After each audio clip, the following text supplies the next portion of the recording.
आज मैं आपको एक अनोखी रहस्यमय कहानी सुनाऊंगा। अगर आप चैनल पर नए हैं तो अभी सब्सक्राइब कर ले तथा कहानी पूरा देखे। अंत में एक अनोखा रहस्य छुपा है। धन्यवाद। तो सुनिए। बहुत पुरानी बात है। हिमालय के पर्वतों के बीच एक अत्यंत पवित्र और ऊंचाई पर स्थित सरोवर था, जिसका नाम था मानसल। इस सरोवर का जल इतना शुद्ध और निर्मल था कि इसे साक्षात देवी गंगा का ही एक छोटा स्वरूप माना जाता था। इस सरोवर के पास एक सिद्ध ऋषि रहते थे, जिनका नाम था तटस्थ। तटस्थ ऋषि महादेव के परम भक्त थे और वर्षों से उसी निर्मल जल में स्नान और तपस्या करते थे। निरंतर उसी पवित्र जल के संपर्क में रहने के कारण ऋषि तटस्थ के मन में धीरे धीरे पवित्रता का अहंकार आ गया। वह मानने लगे कि वह संसार के सबसे शुद्ध व्यक्ति हैं और बाकी सभी लोग सांसारिक मोह और अशुद्धि से भरे हुए हैं। वह हर किसी से दूरी बनाए रखते थे, ये सोचते हुए कि उनका स्पर्श उनकी पवित्रता को दूषित कर देगा। एक दिन एक साधारण वृद्ध बंजारा उस सरोवर के पास पहुंचा। बंजारा ने कई दशकों तक संसार के हर कोने की यात्रा की थी और अपने जीवन में बहुत दुख, संघर्ष और पाप देखा था। उसका शरीर धूल, पसीने और संसार के कर्मों के भार से ढका हुआ था। बंजारा ने सरोवर के पवित्र जल को देखा और आनंद से भर गया। उसने सोचा, काश मैं इस पवित्र जल में स्नान करके अपने जीवन के पापों और भार को धो सकूं। बंजारा जैसे ही सरोवर की ओर बढ़ा, ऋषि तटस्थ क्रोध में खड़े हो गए। ग्रेटर देन, रुक जाओ अपवित्र प्राणी। ऋषि चिल्लाए, तुमने अपनी सारी जिंदगी संसार के मोह और पाप में बिताई है। तुम्हारा स्पर्श इस मानसल जल की पवित्रता को नष्ट कर देगा। तुम यहाँ स्नान नहीं कर सकते। Greater than. बंजारा दुखी हुआ, पर उसने तर्क नहीं किया। उसने सिर झुकाकर पूछा, हे ऋषि, मैं जानता हूँ कि मैं अपवित्र हूँ, पर क्या कोई ऐसा जल नहीं है जो मेरे पापों का भार धो सके? मुझे एक अंतिम आशा चाहिए। ऋषि तटस्थ ने अहंकार से उत्तर दिया, केवल महादेव की जटाओं में निवास करने वाली गंगा ही इतनी महान है कि तुम्हारे जैसे व्यक्ति का भार संभाल सके। यह मानसल जल नहीं।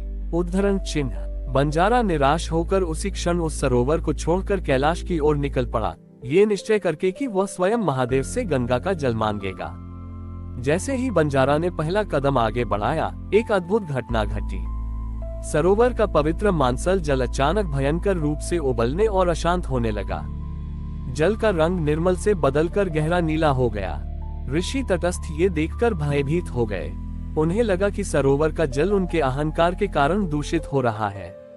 तभी वहां साक्षात महादेव अपने गंगाधर रूप में प्रकट हुए, जटाओं में गंगा को धारण किए हुए। महादेव ने ऋषि तटस्थ से पूछा, ग्रेटर देन, ऋषि तटस्थ, तुम इस जल को पवित्र कहकर अहंकार करते हो, पर क्या तुम नहीं जानते कि पवित्रता केवल निर्मल होने में नहीं है, बल्कि भार को संभालने में है? Greater than. महादेव ने जल की ओर इशारा किया। जब ये बंजारा, जिसने अपनी जिंदगी में पाप और कष्ट दोनों देखे, श्रद्धा से इस जल की ओर बढ़ा, तो तुम्हारे अहंकार ने उसे रोका। महादेव ने अपने गंगाधर रूप का रहस्य समझाया। ग्रेटर देन, मेरी जटाओं में बहने वाली गंगा का जल मुझसे भी अधिक बोझ सहता है। यह उन सभी के पापों को धोता है जो इसमें स्नान करते हैं। ये कभी अशुद्धि का डर नहीं करता, बल्कि हर भार को स्वीकार करता है। इसलिए गंगा महान है। उद्धरण चिन्ह। ग्रेटर देन, और तुम स्वयं को पवित्र कहकर उस बंजारे के कर्मों के भार को स्वीकार करने से डर गए। तुम्हारे जल ने उसका बोझ लेने से इनकार कर दिया, इसलिए वह अशांत हो गया। शुद्धता वही है जो स्वयं को अपवित्र होने के डर से मुक्त रखती है। Greater than. ऋषि तटस्थ का अहंकार तुरंत टूट गया। उन्हें समझ आया कि उनका तपस्या और पवित्रता का भाव केवल भीतर का भय था। महादेव ने फिर बंजारे की ओर देखा। बंजारा अभी भी आगे बढ़ रहा था। महादेव बोले, वत्स बंजारा, तुम्हें कैलाश आने की आवश्यकता नहीं है। तुमने अपने मन से भार उतारने का निश्चय कर लिया है। महादेव ने अपनी जटाओं में से गंगा की एक बूंद उस सरोवर में गिराई। वह जल तुरंत शांत और निर्मल हो गया। महादेव ने ऋषि से कहा, अब तुम जाओ और इस बंजारे को उसी पवित्र जल में स्नान कराओ जो अब करुणा से भरा है। ऋषि तटस्थ ने अत्यंत विनम्रता से बंजारे को स्नान कराया। बंजारे का शरीर धूल से मुक्त हुआ और ऋषि का हृदय पवित्रता के अहंकार से मुक्त हुआ।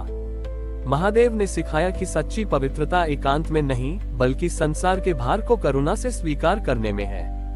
ऋषि तटस्थ ने अत्यंत विनम्रता से बंजारे को सरोवर के निर्मल जल में स्नान कराया। बंजारे ने जब उस जल में डुबकी लगाई तो उसे केवल शारीरिक शुद्धि नहीं बल्कि अपने वर्षों के कर्मों के भार से मुक्ति महसूस हुई। उसकी आत्मा शांत हो गई। ऋषि तटस्थ अब अहंकार से मुक्त थे। उन्होंने बंजारे से क्षमा मांगी और पूछा, हे पुण्यात्मा, मेरा ज्ञान अधूरा था। मैंने आपको अपवित्र समझा, जबकि आप ही मेरी तपस्या की सच्ची परीक्षा थे। अब आप कहाँ जाएंगे? बंजारे ने मुस्कुराकर कहा, हे ऋषि, मैं अब कहीं नहीं जाऊंगा। मेरा एकमात्र उद्देश्य भारमुक्त होना था, जो आपके और महादेव की कृपा से हो गया। अब मैं यहीं रहूंगा और इस सरोवर की सेवा करूंगा। ऋषि तटस्थ ने बंजारे को सहर्ष स्वीकार किया। वे दोनों अब मिलकर सरोवर के तट पर रहते थे। ऋषि तटस्थ अब भी ध्यान करते थे, पर उनकी तपस्या में कठोरता के बजाय करुणा थी। बंजारा अब भी साधारण जीवन जीता था, पर उसके हर कार्य में अखंड श्रद्धा थी। गांव के लोग जब भी मानसल सरोवर आते तो वे दोनों को साथ देखकर अचंभित होते। वे देखते कि ऋषि तटस्थ अब भी पवित्र थे, पर वह अब किसी भी आगंतुक को नहीं रोकते थे, चाहे वह कितना भी साधारण क्यों न हो। लेकिन गांव में एक अन्य संत रहते थे, जिनका नाम था ज्ञान सागर। ज्ञान सागर अपनी वाक्पटुता और शास्त्रों के ज्ञान के लिए प्रसिद्ध थे, पर वे मानते थे कि पवित्रता केवल जाति, कुल और कठोर नियम से आती है, दया या करुणा से नहीं। ज्ञान सागर ने देखा कि ऋषि तटस्थ अब एक साधारण बंजारे के साथ रह रहे हैं और हर किसी को सरोवर में स्नान की अनुमति दे रहे हैं, तो वे क्रोधित हो उठे। ज्ञान सागर ने अपने शिष्यों को साथ लिया और सरोवर तट पर पहुंचे। ज्ञान सागर ने ऋषि तटस्थ से कहा, हे तटस्थ, आपने अपनी सारी पवित्रता नष्ट कर दी।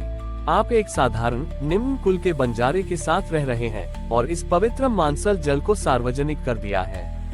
आप शास्त्र का उल्लंघन कर रहे हैं। पवित्रता को संरक्षित करना चाहिए, उसे ऐसे फैलाना नहीं चाहिए। ऋषि तटस्थ ने नम्रता से उत्तर दिया, हे ज्ञान सागर, मैंने भी यही गलती की थी। मैंने पवित्रता को संपत्ति समझा, जिसे संरक्षित करना जरूरी है, पर महादेव ने मुझे सिखाया कि पवित्रता को बांटना चाहिए। महादेव ने स्वयं गंगा का भार उठाया, न कि उन्हें छोटी सी तिजोरी में बंद किया। ज्ञान सागर अहंकार से हंस पड़े, ये सब मोह की बातें हैं। यदि आपकी करुणा इतनी महान है तो सिद्ध करें। मैं अपनी ज्ञान की शक्ति से इस सरोवर के जल को एक पल में सूखा दूंगा।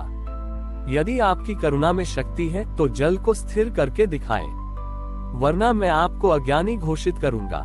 ज्ञान सागर ने अपनी शास्त्र शक्ति का प्रयोग किया और सरोवर के जल को सुखाने के लिए भीषण अग्नि मंत्र का जाप शुरू कर दिया।